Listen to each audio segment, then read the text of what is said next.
उस दिन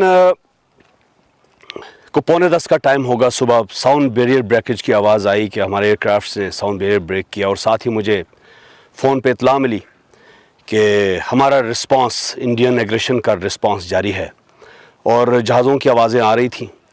और मीनवाइल ख़बर मिली कि एक जहाज़ मेरे एरिया ऑफ रिस्पांसिबिलिटी के अक़ब में आके गिरा है। तो उसी वक्त सर मैंने अपने फ़ौज को हरकत में लाई। वहाँ से जो भी नज़दीक तरीन यूनिटें थी उनसे मैंने क्विक रिएक्शन फोर्सेस मूव कराए और उनको अहकामात दी कि जाएं और जहाँ पर भी वो जहाज़ गिरा है उसको कॉर्डन करें, उसको रेस्क्यू करें, और कोई अमला मिलता है तो उसको भी हिफाजत में ले लें।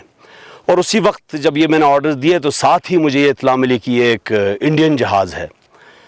तो मैंने अपने अहकामात दोहराए और इस बात पर ज़ोर दिया कि पायलट को खुसूसन हिफाजत के साथ तिबी इमदाद तक पहुँचाए। उसके बाद मेरी फ़ौज वहाँ पहुँची, लेकिन इससे पहले कि मेरी फ़ौज जगह पर पहुँच जाती, जो लोकल्स थे, जो लोकल मकामी बाशिंदे थे, अभिनंदन उनके नरगे में था। और मेरी फ़ौज पहुँची और उन्होंने बहुत महारत के साथ, पेशावराना महारत के साथ मेरे ट्रुप्स ने अभिनंदन को वहाँ से रेस्क्यू किया।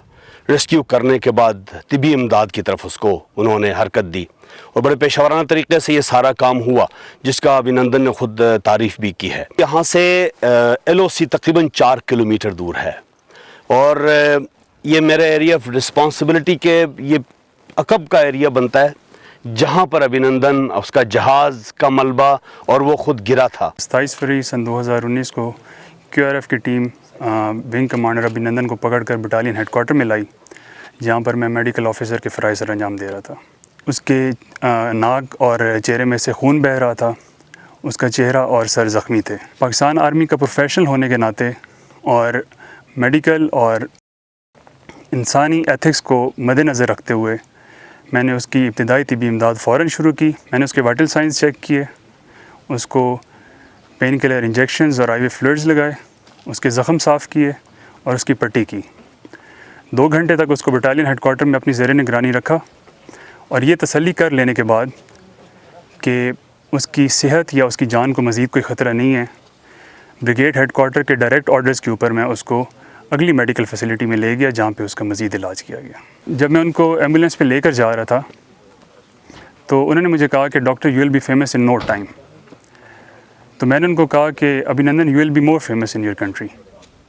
तो इसके जवाब में उन्होंने कहा कि doctor there is a difference to become a POW and get caught in the hands of enemy. 27 फरवरी की सुबह मैं अपनी यूनिट के एरिया में था, जिस टाइम पे हमने एरियल एक्टिविटी बहुत ज़्यादा नोट की अपने सेक्टर के अंदर। इसी असनाम में हमने एक एक्सप्लोजन की आवाज़ सुनी, जिसमें MiG-21 बाइसन जेट हमें एक फायर बॉल की तरह ज़मीन की तरफ आता हुआ नज़र आया, फॉलोड बाय अ पैराशूट। उस टाइम पे मेरे कमांडिंग ऑफिसर ने मुझे ऑर्डर दिया कि मैं QRF उस साइड पे ले जाऊं और एरिया को सिक्योर करूं और पायलट को फॉलो करूं।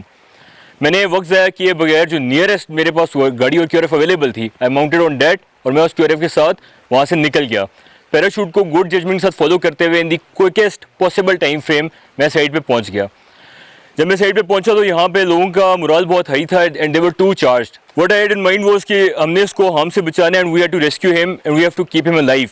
यहाँ से अभिनंदन के हाथ पकड़ कर वहाँ से ले जाकर पीछे जो रोड है सर, उस रोड में ले जाकर गाड़ी पर बैठा दिया। पायलट अभिनंदन को हमने कैप्चर करके रेस्क्यू किया, उसकी सर्च वगैरह की है, फर्स्ट एड की है, और यहाँ पे हम यूनिट हेडक्वार्टर ले गए हैं उसको, वहाँ पे मेडिकल चेकअप के लिए मिलिट्री हॉस्पिटल वालों के हवाले किया उसको।